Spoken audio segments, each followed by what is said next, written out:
اللهم صل وسلم وبارك على سيدنا محمد وعلى اله واصحابه اجمعين. ازيكم يا حبايبي؟ عاملين ايه؟ يا رب تكونوا بخير وصحه وسعاده وراحه بال. صباح الخير، صباح الفل، صباح الهنا والسعاده، صباح السكر الزياده، صباحكم زي اللبن الحليب. ربنا يا رب يجعل يومكم مليان بالحب والخير ربنا والتفاؤل يصلح والامل حالي وراحه البال، وحالكم ويصلح حال المسلمين اجمعين. قولوا امين. ربنا يا رب يخليكم ليا ويديمكم نعمة في حياتي. اللهم امين. النهارده هتعمل ايه يا سمسمة؟ النهارده نزلت الغيط، جبت حتة قلقاس كده، بركة قلقاس، علشان احطها واعمل حلة خبيزة الجميلة اللي انتوا شايفينها ديت. واكلة بقى من ايام زمان، هترجعنا لايام اجدادنا واستاتنا، وافتكر معاكم ايام زمان وايام الزمن الجميل ده لما كنا بنعمل الاكل الحلو ده، هنرجعه تاني ان شاء الله. وكمان كده هعمل بقى فراخ بلدي زي ما انتوا كده شايفين. كملوا معايا الفيديو للاخر، ان شاء الله الفيديو يعجبكم جدا جدا وتستفيدوا منه. بس لو اول مره بتشوفيني، انا سمسمه ودي قناتي يوميا بس طبعا سمسمه. انزلوا اعملوا اشتراك في القناه وما تنسوش تحطوا لايك. وتعالوا بقى صلوا على النبي ونشوف هنعمل ايه. بصوا يا حبايبي، انا كنت جايبه الخبيزه ديت، جايبه 4 ربط كده حلوين ب5 جنيه من السوق. مسكتها كده قطفتها، وبصراحه هي كانت بقى لها يومين على رف التلاجة. بعد ما قطفتها هنزلها كده تحت الحنفية، اغسلها كويس جدا كده. هي بصراحة كانت خضرة وعجبتني، عشان كده غوتني فاشتريتها. كان عندي بقى شوية شوربة كده من بتوع البط، قلت بقى ايه، فرصة بقى اعمل الخبيزة النهاردة على شوربة البط. وبرضه بقى يا حبايبي ما اكدبش عليكم، الشوربة دي كانت عندي برضه في التلاجة بقى لها برضه ايه كذا يوم. المهم، اول ما الشوربة غلت نزلت بالخبيزة اللي انا غسلاها ومصفياها كويس. وبعد كده خرطت بصلايه اهوت، واحدة طماطم وقرنين فصين كده من الثوم. حلو حلو. بعد كده هسيب بقى كل ده علشان يغلي عليه النار لحد ما يغلي. طبعا ما بحطش اي حاجة زيادة.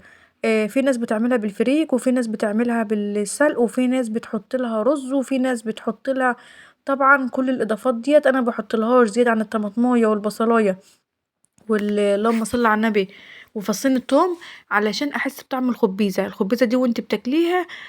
تبقى يعني بصي عايزه طعم الخبيزه نفسه اللي يبقى في بقك. دي بصراحه الطريقه اللي انا بعملها. جربيها وهتعجبك ان شاء الله.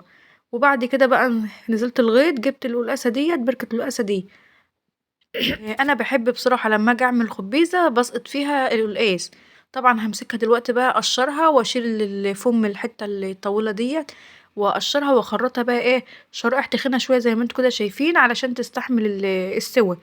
بحب انا القلقاس لما اسويه في الخبيزه. وبعد كده بقى بطلعه واحمره في الزيت. بيبقى صوابع كده، بيبقى جايبينها تشوفوه معايا. عايزه اقول لكم بقى ان انا وانا بنت ما كنتش باكل الخبيزه دي خالص، ولا احطها ببقي دي، ولا اعرف، ولا كنا بنشتريها، ولا امي كانت بتجيبها، ولا اي حاجه خالص. بس لما اتجوزت لقيتهم بصراحه بيعملوها. فطبعا انت ما انتش هقول مش عايزه اكل، طب انا جعانه. فكنت باكل العدس، ما كنتش باكله بقيت اكله. يعني في حاجات كتيره انا ما كنتش باكلها وانا بنت قبل ما اتجوز، بقيت اكلها بعد ما اتجوز. حتى وانت متجوزه ما تقوليش ما فيش حاجه ما بعرفش اكلها، او ما فيش حاجه مش عايزه اكلها.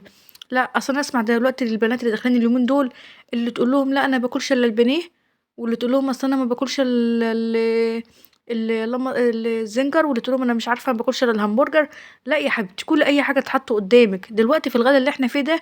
أي حاجة موجودة ناكلها، أي حاجة تسد جوعنا ناكلها. مفيش حاجة اسمها كده، ونحمد ربنا كمان ونبوس ايدينا وش وضهر على نعمة ربنا ان الحاجة دي موجودة. بصوا بقى انا سقطت له القسا اهوت. هيغلي دلوقتي بقى في قلب الخبيزة، واغطيها واسيبها لحد اما تستوي. اول حاجة دلوقتي يا حبايب قلبي نبص على القلقاس ونقول فضل ونعمة من عند ربنا. الخبيزة دي جميلة جميلة جميلة. بقى ايام زمان بقى كده كانوا بيعملوها، يعملوا حلة كده قد دي مرتين تلاتة، ويقعدوا ياكلوا فيها 3 ايام والله. وكمان كانوا بيعملوا العيش المخلوط البتاو بتاعنا ده اللي بيتعمل بدقيق الذرة. وكمان بقى شوية الخبيزة كده، ويبقوا ايه جايبين شوية لفت كده من قلب الغيط، محدقين اللفت، ويقعدوا بقى طبق المخلل اللفت كده والخبيزة وشوية العيش البتاو اللي بدقيق الذرة المدور الجميل بتاعنا ده. ويقعدوا بقى ياكلوا في حلة الخبيزة دي يومين 3 عما يخلصوها. والله عارفين كانت بتبقى حلة أكبر من ديت 3 مرات. طب لو حد حضر الكلام ده أيام أجدادنا كده يقولي، يكتبلي في التعليقات. بعد كده بقى اما القلقاس استوى اهوت، رحت ناشلاه كده حطاه في طبق على جنب، علشان يبرد، عشان اعرف ان انا اقطعه عشان احمره. دلوقتي بقى قلت ايه، هعمل شويه رز بشعريه علشان البنات تعرف تاكل برضو. حمرت شويه كوبايه كده من الشعريه لحد ما خدت اللون الدهبي ده، ونزلت عليها كده ب3 كوبايات من الرز. هشوح الرز كويس عشان عايزاه يبقى مفلفل. على ما اشوح بقى الرز هنا، بصوا بقى اوريكم القلقاس كان شكله اهوت. برد خالص ازاي. في كام ورقة كده خبيزة عليه مفيش خالص. وكانت الفرخة كان عندي الفرخة البلدي ديت سويتها وطلعتها اهوت من الشوربة. هنا بقى يا حبايب قلبي بعد ما الرز سخن زدته اهوت، ما نزيدش الرز قوي عشان ما يعجنش مننا. تعالوا بقى شوفوا شكل الخبيزة هي بعد ما استوت. بصوا حاجة كده وهم، بصوا شكلها والله دي تتاكل خضرة، حاجة تفتح النفس. يلا بقى نرجع لأيام زمان كده، وقومي بقى انزلي كده اما تنزلي السوق اشتري شوية خبيزة كده اعملها، والله كانت ريحتها قلب الشقة كلها. جميلة جميلة جميل. عايزة اقول لكم بقى كمان ان انا اديتها بس تكة صغيرة كده في الخلاط، عشان طبعا الخبيزة دي كنا بنعملها بالمفراك وما عنديش مفراك. هنا بقى معايا فصين من التوم كده دقيتهم، وعملت بقى الطشة بتاعة زي طشة الملوخية بالظبط، توم وكزبرة ناشفة. وبعد كده خدت كبشة كده في الطبق، يا سلام يا سلام، ما نرميش اي حاجة خالص. ونقلب بقى كده، طشيناه اهو. بصوا احلى خبيزة هتعمليها وتاكليها وتفتكري بيها ايام زمان، ايام ما كنا عيال وايام ما كنا صغيرين. شايفين بقى انا عاملاها في الخلاط اهوت، بس انا مش يعني مش ضربها قوي من عملها في الخلاط. تعالوا بينا بقى نشوف القلقاس. القلقاس بقى اهوت حطيته اهوت اتحمر في الزيت لحد ما خد اللون الدهبي الجميل ده. وقلت بقى احط المقله التانية علشان احمر الفرخه بتاعتي، مش هحمرها قوي علشان انتوا عارفين طبعا الفراخ الشامورت ديت لما بتتحمر البلدي دي بتتحمر اول بتنشف، فانا مش عايزاها تنشف، يا دوبك بس تاخد لون دهبي خفيف كده واطلعها من الزيت. وادي القلقاس اهوت. جم معايا القليتين اللي انتوا شايفينهم دولت، وغرفت اهوت الخبيزه. وادي الفرخه البلدي اللي بقول لكم عليها، وكان ديك بلدي صغير كده يجيله كيلو وربع. بيبقى الفراخ البلدي بتبقى مسكرة وجميلة. ربي فراخ بلدي في بيتك، ربي بط، ربي لو بكميات صغيرة، لو 5 6، لو 10 يعني. بصي ان شاء الله تربي 5 بطات 5 فرخات احسن ما تشتريها من بره.